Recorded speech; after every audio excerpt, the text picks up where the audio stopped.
Welcome back to the deep dive. You're here because you want to get up to speed quickly on complex topics, and today we're hitting a big one: the absolute fundamentals of U.S. patent validity. That's right. We're talking about 35 U.S.C. Section 112. This is really the legal bedrock. The bedrock, exactly. It defines what makes a patent's written part, the specification and the claims, actually hold up legally. It's the core bargain, isn't it? Yeah. What an inventor has to lay out for the public in writing. In exchange for getting that limited monopoly through their claims. And if that written part, the specification, doesn't meet the Section 112 standards, well, the whole patent can be invalidated. Doesn't matter how brilliant the invention is. Okay, so let's unpack this. Section 112 has, what, 6 parts now? Labeled A through F? Correct. They cover the inventor's duties like proving you actually invented it and teaching others how to use it, and also how the claims need to be structured so everyone knows the boundaries. And our plan today is to really get into 3 huge legal requirements: written description, enablement, and definiteness. Plus, we'll tackle that tricky area of functional claiming. And we absolutely have to talk about the history here, specifically the America Invents Act, the AIA. That kicked in September 2012. Right, it changed the numbering from paragraphs to letters, like 112A, 112B. Exactly. But, and this is important, the core legal substance mostly stayed the same for these requirements. Mostly. What changed significantly? Well, the AIA delivered a major jolt regarding one specific requirement: the best mode. We'll definitely need to drill into how its enforceability changed. Okay, that sounds like a critical point. But let's start at the beginning, with the core duties in Section 112A. Right. So paragraph A, which used to be the first paragraph, it demands 3 distinct things from the patent specification. 3 key things. What are they? First, a sufficient written description of the invention. Second, enough detail for enablement teaching others. And third, setting forth the best mode the inventor knew about. They sound related, but you're saying they're legally separate duties. Absolutely distinct. Yeah. Courts look at them separately. Let's take the first one, written description. Okay, written description. You said it's about proving possession. What does that mean, practically? It means the specification, the written part, has to describe the invention in enough detail to show that the inventor truly had the claimed invention in their possession when they filed the patent application. So it's not just about claiming it, it's about showing you actually invented what you're claiming back at the filing date. Precisely. It's not enough to just, copy the claim language into the background. You need to convey the essence, the actual substance of the invention. You need particularity. It's a look-back test then, a substantive check. Yes. And the Federal Circuit really hammered this home in a major case, Ariad v. Eli Lilly. They decided it en banc, meaning the whole court weighed in. What was the key takeaway from Ariad? They explicitly confirmed that written description is a separate requirement from enablement. You have to satisfy both. So you could theoretically teach someone how to make something. That's enablement. But still fail written description if you didn't show you possess the full scope of what you claimed back when you filed. Exactly. The Ariad court said the test is whether the 4 corners of the specification, everything written in the patent document, demonstrate that the inventor actually invented the invention claimed. It's focused on the inventor's contribution at that point in time. Okay, where do inventors usually run into trouble with this? What are the common pitfalls? A big one is with Brad claims, especially in fields like biotech or chemistry, what we call genus claims. Genus claims, meaning claims covering a whole class or family of things. Right. Imagine claiming all compounds of Formula X that do Y. Formula X might cover, thousands of potential chemical structures. So how do you prove you possessed all of them? That's the challenge.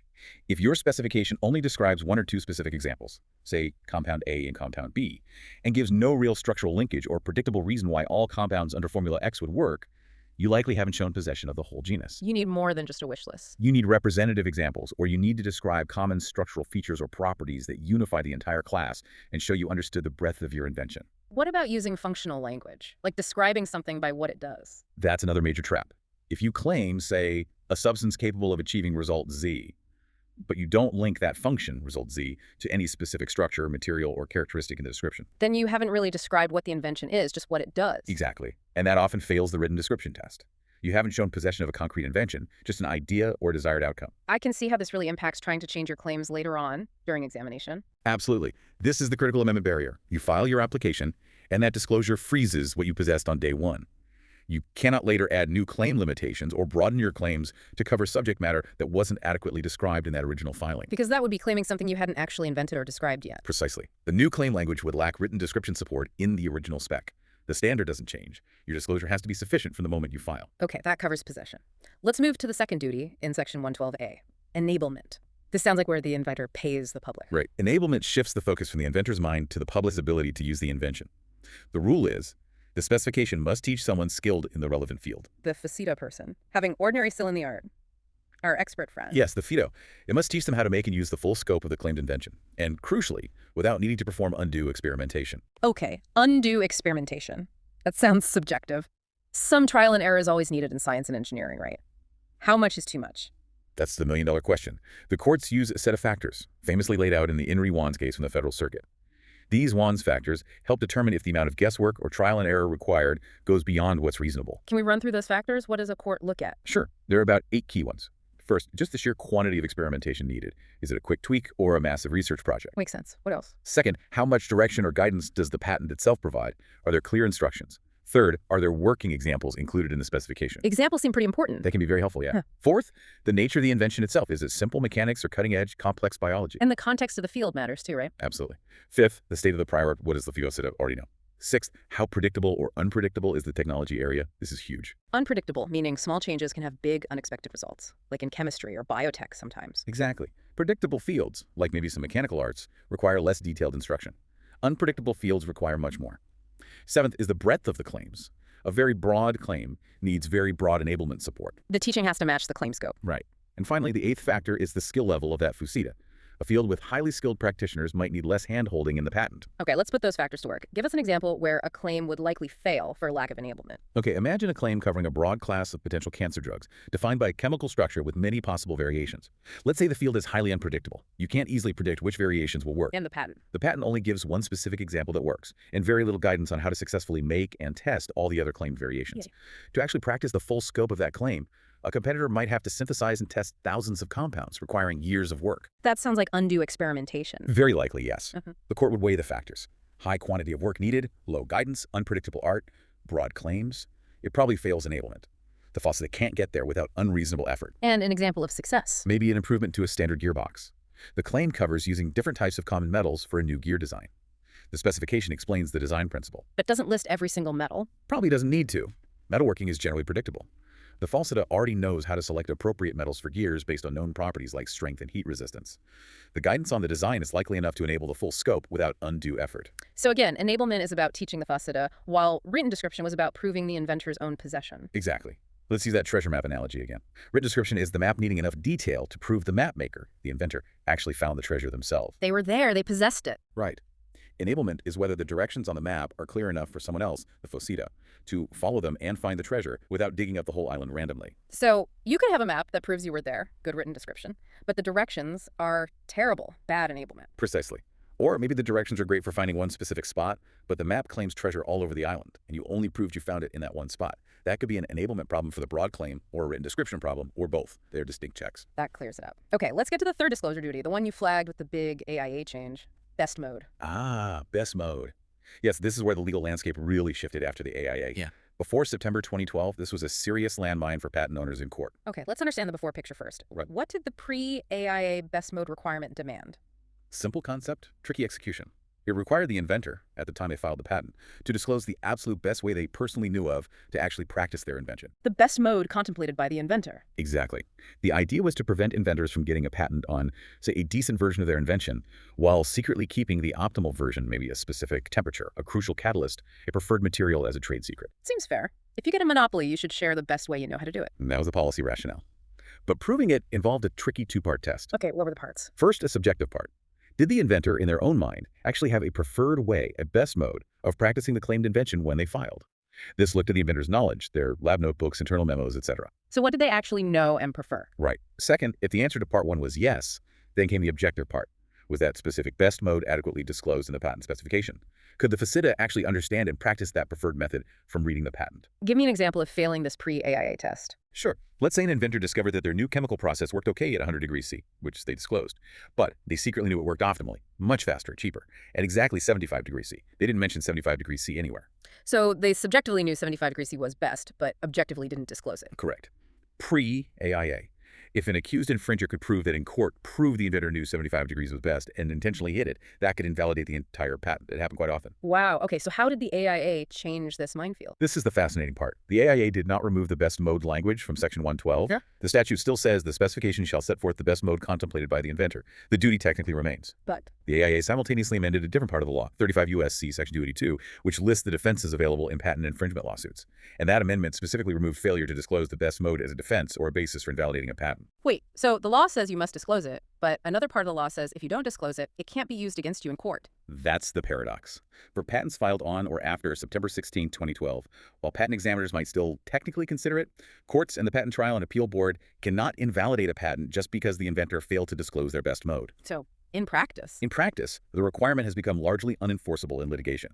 Accused infringers simply can't raise it as a defense anymore. It effectively took best mode challenges off the table for modern patents. That's a massive shift. It seems like it prioritizes keeping patents valid over forcing inventors to share absolutely everything. That seems to be the trade-off Congress made, yes. Prioritizing certainty and reducing litigation risks based on subjective inventor knowledge, even if it means the public might not always get the inventor's absolute best recipe. Okay, we've covered the inventor's disclosure duties under 112A. Now let's switch gears to the claims themselves defining the property lines. This brings us to Section 112B, the definiteness requirement. Right. Once you've disclosed the invention, you need to clearly define what exactly you're claiming exclusive rights to. Section 112B says the claims must particularly point out and distinctly claim the invention. This is all about public notice, right? Letting competitors know precisely where the lines are drawn so they don't accidentally trespass. Exactly. The public needs to understand the scope of the patentee's rights. For a long time, though, the standard for this was, well, pretty loose. Yeah, tell us about the old standard. What was the bar before the Supreme Court stepped in? The Federal Circuit, which handles most patent appeals, used a standard that basically said a claim was definite as long as it was amenable to construction, meaning a court could figure out some meaning, and wasn't insolubly ambiguous. Insolubly ambiguous sounds like a very low bar. It was criticized for being too low. It meant claims could be quite fuzzy around the edges, leaving competitors uncertain until after expensive litigation. That doesn't really serve the public notice function well. So the Supreme Court took this up in 2014 in Nautilus v. Biosig Instruments. What did they decide? They significantly raised the bar. The Supreme Court in Nautilus said the old standard was too permissive. They established a new test. A claim is indefinite if, when read in light of the specification and the prosecution history, it fails to inform those skilled in the art, the faceta, again, about the scope of the invention with reasonable certainty. Reasonable certainty. That sounds much stricter than just not insolubly ambiguous. It is. It requires more clarity up front in the patent document itself. It means the faceta should be able to understand the boundaries of the claim with a fair degree of confidence. What kinds of claim language get scrutinized more heavily under this Nautilus standard? Terms of degree, vague modifiers, relative terms, these are the main targets. Words like substantially, approximately, about, close to, effective amount. But those words are used all the time in patents. They are, and they can be definite, but only if the specification provides some objective way to measure or understand them. If you say substantially spherical, does the spec define what deviation from perfect sphericity is acceptable? Does it give examples or range? If not, it might be indefinite under Nautilus. Exactly. The specification needs to provide the context or the measuring stick for those relative terms. Let's look at the Nautilus case itself. What was the claim language there? The patent was for a heart rate monitor. A claim required an electrode to be mounted in spaced relationship with another electrode. Space relationship? Okay, seems straightforward enough. Well, the problem was the specification gave no guidance on what that meant. How much space? Was there a minimum, a maximum, a ratio? The patent was silent. So the faceta was left guessing how close or far apart they needed to be. Precisely. The Supreme Court found that spaced relationship without any context or definition in the patent failed to provide reasonable certainty about the claim scope. Therefore, the claim was indefinite. But couldn't a skilled engineer figure out a functional spacing? Don't they bring their own knowledge? They bring knowledge, yes, but the patent needs to define the legal boundary. The faceta shouldn't have to conduct experiments or rely solely on their own intuition to figure out if they are infringing or not. The patent document itself must provide that reasonable certainty. So if the patent had said spaced relationship means between 1 and 5 millimeters apart, it might have been okay. Assuming that was supported by the disclosure, yes, that likely would have been definite. It provides an objective boundary. The lesson from Nautilus is clear.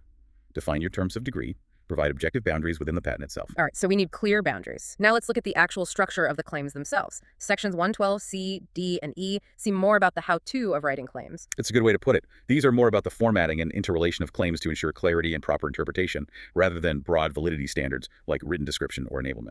Keeping things organized. Exactly. They help the Patent Office examine claims efficiently and help the public understand how different claims relate to each other in scope. Hashtag 3.1 dependent and multiple dependent claims. Okay, so section 112C just basically says you can have different types of claims, like independent and dependent claims. Yes, it authorizes the basic forms. An independent claim stands on its own, defining the broadest scope. A dependent claim refers back to another claim and adds limitations. And section 112 sets the rules for those dependent claims. Right.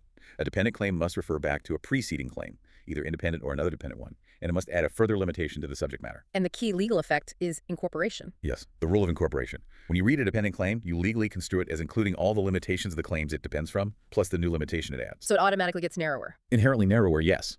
If claim 1 is a widget comprising A, B, and C, and claim 2 is the widget of claim 1 further comprising D, then claim 2 covers only widgets that have A, B, C, and D.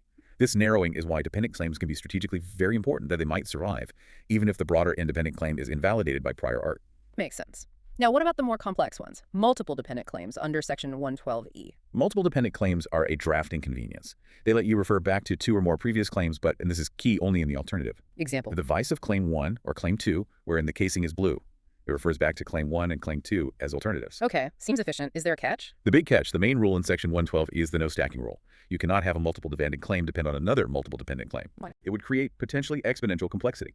Imagine Claim 5 depends on Claim 3 or 4, and Claim 3 depends on Claim 1 or 2. Trying to figure out all the possible combinations of limitations would become a nightmare for examiners and the public. So, no stacking allowed. How are these multiple dependent claims interpreted then? If Claim 3 says the widget of Claim 1 or Claim 2, further comprising E. It's treated as creating multiple distinct claims for fee and examination purposes. So Claim 3 is actually interpreted as two separate dependencies. One is Claim 1 plus E, and the other is Claim 2 plus E. It's just written compactly. So it's just shorthand for writing out two separate dependent claims. Essentially, yes. And these basic rules about claim form haven't really changed substantively between the pre-AIA and post-AIA versions of the statute. All right, now we arrive at Section 112. This sounds like a section that causes a lot of grief, especially for inventors in software and mechanical areas. It deals with claiming things by their function. It absolutely can be a trap if you're not careful. Section 112F, which used to be paragraph 6, allows inventors to write a claim element using functional language, basically describing what the element does instead of specifying its structure. The classic format is means for doing something. Like means for fastening. Exactly, or means for processing data. It seems convenient, right? You describe the function without locking yourself into one specific structure. Sounds great. Too great. What's the catch? The catch is huge. If a claim element is interpreted as falling under Section 112, its scope is severely limited. ### 4.1 invocation and scope limitation. Okay, limited how? What does the claim actually cover then? It covers only the specific structure, material, or acts that are actually described in the patent's written specification as performing that function, plus their structural equivalents. So wait, if I claim means for heating, and my specification only describes using a standard electrical heating coil to do the heating? Then that means for heating element in your claim legally only covers the electrical heating coil described in your spec, and things that are structurally equivalent to that coil. It doesn't cover any way to heat, like using focused microwaves or chemical reactions, even if those existed? Nope. Only the structure disclosed, the coil, and its equivalents. You used functional language, but the scope collapses down to the specific implementation you actually showed in the description. That seems counterintuitive. You use broad language, but get narrow scope. That's the Section 112 bargain, or trap, depending on how you look at it. Now, how do you fall into this trap? Most people think it only applies if you use the magic word means. Is that true? Just avoid saying means. Not anymore. Not reliably. That used to be the strong presumption. But the Williamson v. Citrix Online case in 2015 really changed the game. How did Williamson change it? Williamson significantly weakened the presumption against applying Section 112 when the word means is not used. So you can trigger this scope limitation even without saying means. How? Yes. The Williamson test basically asks, does the claim term fail to provide a definite structure? Or does it merely describe a function? If you use a generic placeholder noun, think words like module, unit, element, device, component, system, followed by functional language. Like processing module for analyzing data. Exactly. If that term, processing module, doesn't have a generally understood structural meaning in that field, or if the patent doesn't provide one, the court might say it's just a stand-in for means. And if it is, then Section 112F applies, even though you didn't say means. Give us an example of getting caught by this unexpectedly. Okay, imagine someone claims a system with a controller configured to regulate temperature. In some contexts, controller might imply specific circuitry. But if, in this patent field, it's just used generically to mean something that controls, and the patent doesn't describe this specific circuit structure of the controller. The court might say controller is just a substitute for means for controlling, invoke Section 112, and limit the scope to whatever specific control mechanism, like a specific thermostat design, was actually shown in the spec. Precisely. You thought you claimed any controller doing the job, but you might end up only covering the one specific type you described, plus its equivalence. It's a huge narrowing effect. And what if the specification doesn't describe any structure for that function? Then you have an even bigger problem. If Section 112F applies, and there's no corresponding structure disclosed in the specification, the claim is invalid for being indefinite under Section 112B. You claimed a function but provided no structure at all. That seems especially challenging for software inventions, where the structure is often an algorithm. # 4.2, the computer implemented challenge. Yes, software is where Section 112F and the related indefiniteness issues become extremely complex. The basic rule is simply saying a computer or a processor is generally not enough structure for performing a specific function claimed under Section 112. Why not? A processor is hardware, it's structure. It's structure, but it's usually general purpose structure. A standard CPU doesn't inherently perform a specific complex task like, say, analyzing seismic data for oil deposits until it's programmed to do so. So the structure isn't just the hardware, it's the software too. In essence, yes. For these computer-implemented functions claimed under Section 112F, or using similar non-structural terms like module, courts require the specification to disclose the algorithm that performs the claimed function. The algorithm is seen as the structure that transforms the general-purpose computer into a special-purpose machine for that task. What counts as disclosing an algorithm? Do you need source code? Usually not full source code, no. But you need more than just saying the processor analyzes the data. You need to describe how. This could be through flowcharts, step-by-step procedural descriptions, mathematical formulas, pseudocode, something that gives enough detail for the faceta to understand the specific process the computer performs. And if you claim means for processing data or a data processing module, but you only mention a generic computer and don't disclose the algorithm, Then the claim is likely indefinite under Section 112B and/or Section 112F for failing to disclose the corresponding structure, the algorithm. is there a key case illustrating this failure? A good example is Advanced Ground Information Systems v. Life 360. The patent claimed a symbol generator, which was basically performed by software on a processor. The court found the claim indefinite because the patent failed to disclose the actual algorithm or specific steps the processor used to generate those symbols. It just said the processor did it, which wasn't enough structure. So the takeaway for software inventors is crucial. If you claim a function performed by a computer, you absolutely must disclose the specific algorithm or process in the specification to provide the necessary structure. Absolutely critical. Otherwise, your functional claim might be worthless due to indefiniteness. Okay, we've walked through all 6 subsections of Section 112, the disclosure duties, the definiteness rule, claim formatting, and the functional claiming trap. Let's take a moment to just recap the impact of the AIA on this whole picture. Sure. The main headline, as we said, is that the AIA mostly just renumbered and slightly rephrased things. Paragraphs became letters. But the core legal tests we discussed, the Ariad test for written description, the Wands factors for enablement, the Nautilus standard for definiteness, the Williamson analysis for functional correlations, claiming those substantive requirements generally carried over. So the underlying legal hurdles remained largely the same, just under new label. For the most part, yes. But we need to hammer home again the one really significant substantive change in practice. Which was best mode enforcement. Key change 1, best mode enforcement, Yeah. yes. To be crystal clear, the AIA left the requirement to disclose the best mode in Section 112A. That language is still there. Inventors are technically still obligated to disclose it. Right. But the AI amended Section 282 to explicitly state that failing to disclose the best mode can no longer be used as a basis to invalidate a patent claim in court or in post-grant proceedings of the Patent Office. So the duty exists on paper, but the penalty for violating it in litigation was removed? Exactly. For patents with an effective filing date on or after September 16th, 2012, best mode is essentially off the table as an invalidity defense. That's the single biggest practical impact of the AIA on Section 112. And that date, September 16th, 2012, is the bright line. Before that, best mode was a real threat. After that, not so much in court. Correct. Always check the effective filing date. There was also a related, somewhat smaller change regarding priority claims. Oh, what was that? Key change 2, priority claims. Before the AIA, if you were claiming the benefit of an earlier filing date from a provisional or parent application, that earlier application also had to meet the best mode requirement for the claims you were asserting. Another potential tripwire. Right. The AIA removed that specific requirement as well. Yeah. Now, the earlier application doesn't need to satisfy best mode for you to claim priority back to it. It still needs to satisfy written description and enablement for the claims, of course, but not best mode specifically for priority purposes. So again, the AIA seems to have aimed at reducing ways patents could be invalidated on somewhat procedural or subjective grounds like best mode disclosure. That certainly appears to be the effect, yes. Focusing more on the objective disclosure requirements like written description and enablement and the clarity required by definiteness. Hashtag tag outro. So wrapping this up, we've done a deep dive into 35 U.S.C. Section 112. It's not just a list of rules, it's really the blueprint for the entire patent bargain. It ensures the public gets something valuable, a clear and complete disclosure in return for granting that temporary monopoly. And navigating it successfully means understanding these distinct requirements. You need to prove you possess the invention, Ariad standard for written description. You need to teach the faceta how to make and use it without undue experimentation, Wands factors for enablement. Your claims need to be clear and provide reasonable certainty, Nautilus standard for definiteness. And you need to be incredibly careful with functional claiming. Williamson and the algorithm requirement for software under Section 112, making sure you disclose the corresponding structure. Failure on any one of these can sink the patent. It really underscores that the specification isn't just a technical document. It's a critical legal document that defines the scope and validity of your rights. Now, we touch on this throughout, but let's end with that fascinating paradox the AIA created around best mode.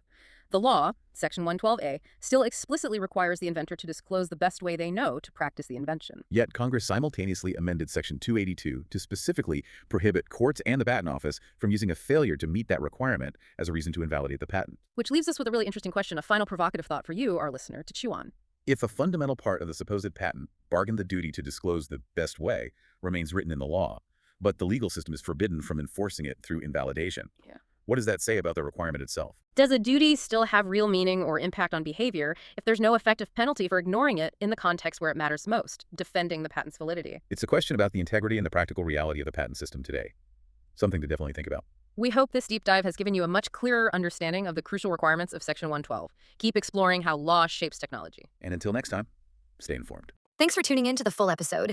If there's any topic or case law you'd like us to cover next, share your suggestion in the comments on our latest video. And if you found value in the podcast, don't forget to like, subscribe, and hit the bell icon to stay updated.